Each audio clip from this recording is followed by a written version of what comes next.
प्रिय देशवासियों, नमस्कार। हम सभी ने बीते दिनों में देश का सामर्थ्य और उसका संयम दोनों देखा है। मैं सबसे पहले भारत की पराक्रमी सेनाओं को, सशस्त्र बलों को, हमारी खुफिया एजेंसियों को, हमारे वैज्ञानिकों को, हर भारतवासी की तरफ से सैल्यूट करता हूं। हमारे वीर सैनिकों ने ऑपरेशन सिंदूर के लक्ष्यों की प्राप्ति के लिए असीम शौर्य का प्रदर्शन किया। मैं उनकी वीरता को, उनके साहस को, उनके पराक्रम को आज समर्पित करता हूं। हमारे देश की हर माता को, देश की हर बहन को और देश की हर बेटी को ये पराक्रम समर्पित करता हूं। साथियों, 22 अप्रैल को पहलगाम में आतंकवादियों ने जो बर्बरता दिखाई थी, उसने देश और दुनिया को झकझोर दिया था। छुट्टियां मना रहे निर्दोष मासूम नागरिकों को धर्म पूछकर उनके परिवार के सामने, उनके बच्चों के सामने बेरहमी से मार डालना, यह आतंक का बहुत बीभत्स चेहरा था, क्रूरता थी। ये देश के सद्भाव को तोड़ने की घिनौनी कोशिश भी थी। मेरे लिए व्यक्तिगत रूप से ये पीड़ा बहुत बड़ी थी। इस आतंकी हमले के बाद सारा राष्ट्र, हर नागरिक, हर समाज, हर वर्ग, हर राजनीतिक दल एक स्वर में आतंक के खिलाफ कड़ी कार्रवाई के लिए उठ खड़ा हुआ। हमने आतंकवादियों को मिट्टी में मिलाने के लिए भारत की सेनाओं को पूरी छूट दे दी और आज हर आतंकी, आतंक का हर संगठन जान चुका है कि हमारी बहनों बेटियों के माथे से सिंदूर हटाने का अंजाम क्या होता है। साथियों, ऑपरेशन सिंदूर ये सिर्फ नाम नहीं है, ये देश के कोटि कोटि लोगों की भावनाओं का प्रतिबिंब है। ऑपरेशन सिंदूर न्याय की अखंड प्रतिज्ञा है।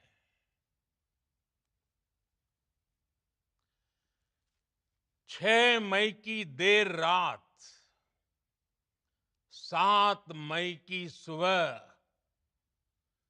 पूरी दुनिया ने इस प्रतिज्ञा को परिणाम में बदलते देखा है।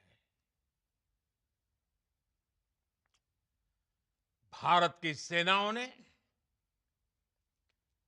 पाकिस्तान में आतंक के ठिकानों पर, उनके ट्रेनिंग सेंटर्स पर सटीक प्रहार किया। आतंकियों ने सपने में भी नहीं सोचा था कि भारत इतना बड़ा फैसला ले सकता है। लेकिन जब देश एकजुट होता है, नेशन फर्स्ट की भावना से भरा होता है, राष्ट्र सर्वोपरि होता है, तो फौलादी फैसले लिए जाते हैं, परिणाम लाकर दिखाए जाते हैं। जब पाकिस्तान में आतंक के अड्डों पर भारत की मिसाइलों ने हमला बोला, भारत के ड्रोन्स ने हमला बोला, तो आतंकी संगठनों की इमारतें नहीं, बल्कि उनका हौसला भी थर्रा गया। बहावलपुर और मुरिद के जैसे आतंकी ठिकाने एक प्रकार से ग्लोबल टेररिज्म की यूनिवर्सिटीज रही है। दुनिया में कहीं पर भी जो बड़े आतंकी हमले हुए हैं, चाहे 9/11 हो, चाहे लंदन ट्यूब बॉम्बिंग हो, या भारत में दशकों से जो बड़े बड़े आतंकी हमले हुए हैं, उन सब के तार कहीं ना कहीं आतंक के इन्हीं ठिकानों से जुड़ते रहे हैं। आतंकियों ने हमारी बहनों का सिंदूर उजाड़ा था, इसलिए भारत ने आतंक के ये हेडक्वार्टर्स उजाड़ दिए। भारत के इन हमलों में 100 से अधिक खूंखार आतंकवादियों को मौत के घाट उतारा गया है।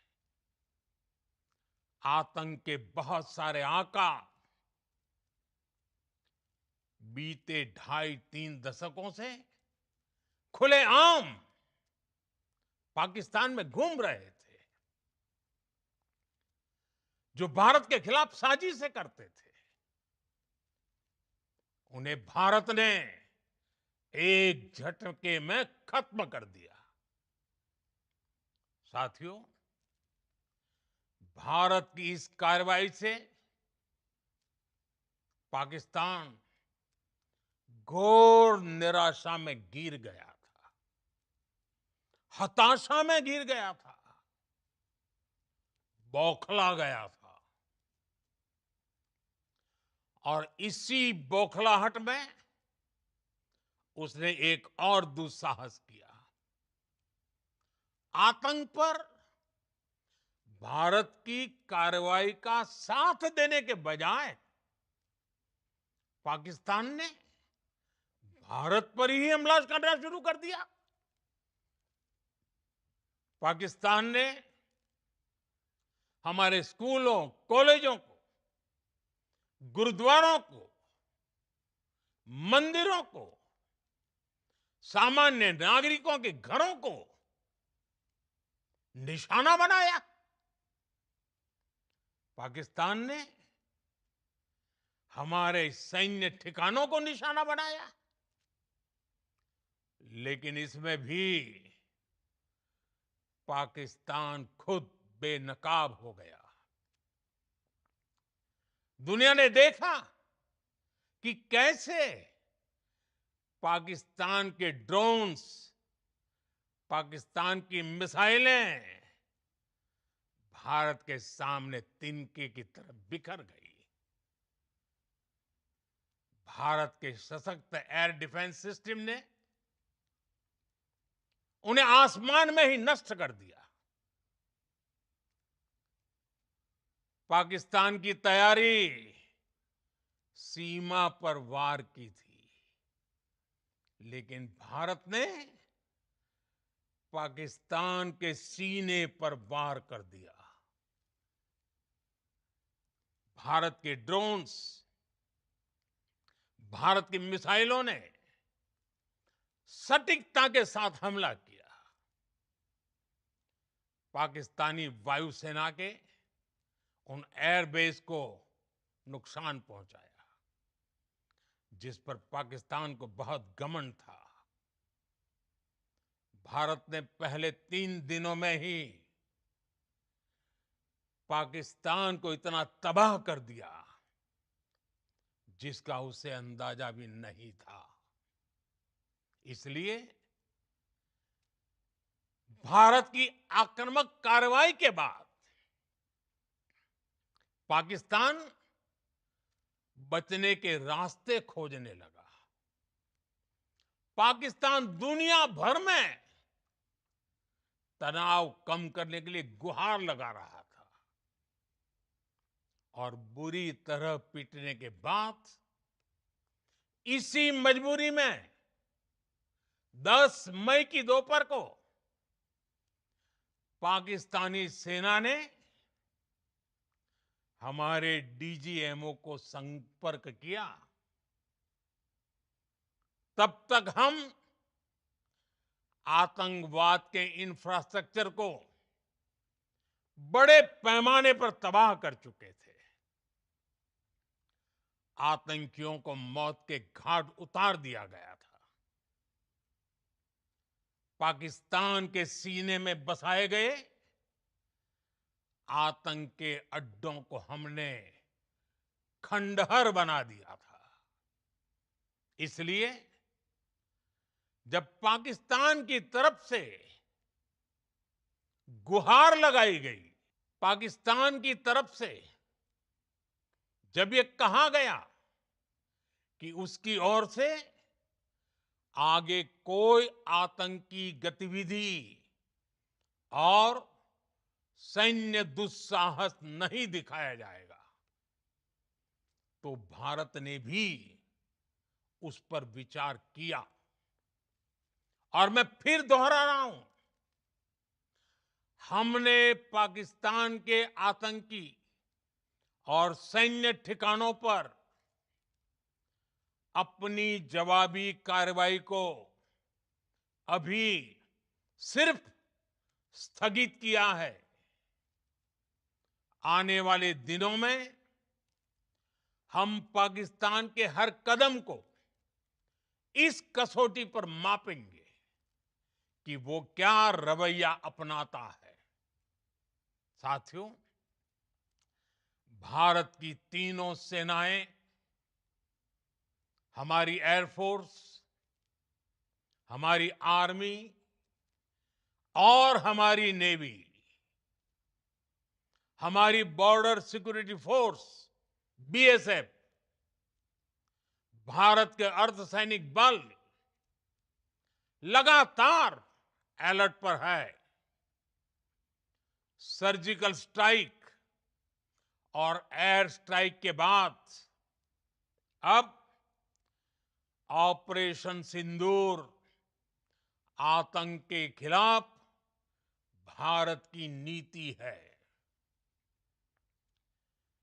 ऑपरेशन सिंदूर ने आतंक के खिलाफ लड़ाई में एक नई लकीर खींच दी है, एक नया पैमाना, न्यू नॉर्मल तय कर दिया है।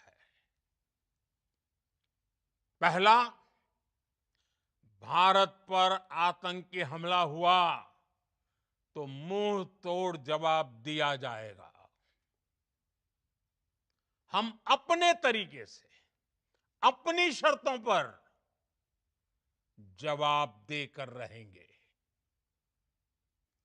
हर उस जगह जाकर कठोर कार्रवाई करेंगे जहां से आतंक की जड़ें निकलती हैं। दूसरा, कोई भी न्यूक्लियर ब्लैकमेल भारत नहीं सहेगा। न्यूक्लियर ब्लैकमेल की आड़ में पनप रहे आतंकी ठिकानों पर भारत सटीक और निर्णायक प्रहार करेगा। तीसरा, हम आतंक की सरपरस्त सरकार और आतंक के आकाओं को अलग अलग नहीं देखेंगे। ऑपरेशन सिंदूर के दौरान दुनिया ने पाकिस्तान का वो घिनौना सच फिर देखा है, जब मारे गए आतंकियों को विदाई देने पाकिस्तानी सेना के बड़े बड़े अफसर उमड़ पड़े। स्टेट स्पॉन्सर्ड टेररिज्म का ये बहुत बड़ा सबूत है। हम भारत और अपने नागरिकों को किसी भी खतरे से बचाने के लिए लगातार निर्णायक कदम उठाते रहेंगे। साथियों, युद्ध के मैदान पर हमने हर बार पाकिस्तान को धूल चटाई है और इस बार ऑपरेशन सिंदूर ने नया आयाम जोड़ा है। हमने रेगिस्तानों और पहाड़ों में अपनी क्षमता का शानदार प्रदर्शन किया और साथ ही न्यू एज वॉरफेयर में भी अपनी श्रेष्ठता सिद्ध की। इस ऑपरेशन के दौरान हमारे मेड इन इंडिया हथियारों की प्रामाणिकता सिद्ध हुई। आज दुनिया देख रही है 21वीं सदी के वॉरफेयर में made in India defence equipments, इसका समय आ चुका है। साथियों, हर प्रकार के आतंकवाद के खिलाफ हम सभी का एकजुट रहना हमारी एकता, हमारी सबसे बड़ी शक्ति है। निश्चित तौर पर ये युग युद्ध का नहीं है, लेकिन ये युग आतंकवाद का भी नहीं है। टेररिज्म के खिलाफ जीरो टॉलरेंस, ये एक बेहतर दुनिया की गारंटी है। साथियों, पाकिस्तानी फौज, पाकिस्तान की सरकार जिस तरह आतंकवाद को खाद पानी दे रहे हैं, वो एक दिन पाकिस्तान को ही समाप्त कर देगा। पाकिस्तान को अगर बचना है तो उसे अपने टेरर इंफ्रास्ट्रक्चर का सफाया करना ही होगा। इसके अलावा शांति का कोई रास्ता नहीं है। भारत का मत एकदम स्पष्ट है। टेरर और टॉक एक साथ नहीं हो सकते। टेरर और ट्रेड एक साथ नहीं चल सकते और पानी और खून भी एक साथ नहीं बह सकता। मैं आज विश्व समुदाय को भी कहूंगा, हमारी घोषित नीति रही है अगर पाकिस्तान से बात होगी तो टेररिज्म पर ही होगी। अगर पाकिस्तान से बात होगी तो पाक ऑक्युपाइड कश्मीर पीओके उस पर ही होगी। प्रिय देशवासियों, आज बुद्ध पूर्णिमा है। भगवान बुद्ध ने हमें शांति का रास्ता दिखाया है। शांति का मार्ग भी शक्ति से होकर जाता है। मानवता शांति और समृद्धि की तरफ बढ़े, हर भारतीय शांति से जी सके,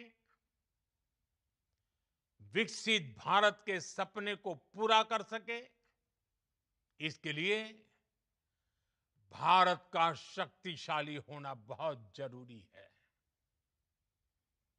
और आवश्यकता पड़ने पर इस शक्ति का इस्तेमाल भी जरूरी है। और पिछले कुछ दिनों में भारत ने यही किया है। मैं एक बार फिर भारत की सेना और सशस्त्र बलों को सैल्यूट करता हूं। हम भारतवासी के हौसले, हर भारतवासी का एकजुटता का शपथ, संकल्प, मैं उसे नमन करता हूं। बहुत बहुत धन्यवाद। भारत माता की जय। भारत माता की जय। भारत माता की जय।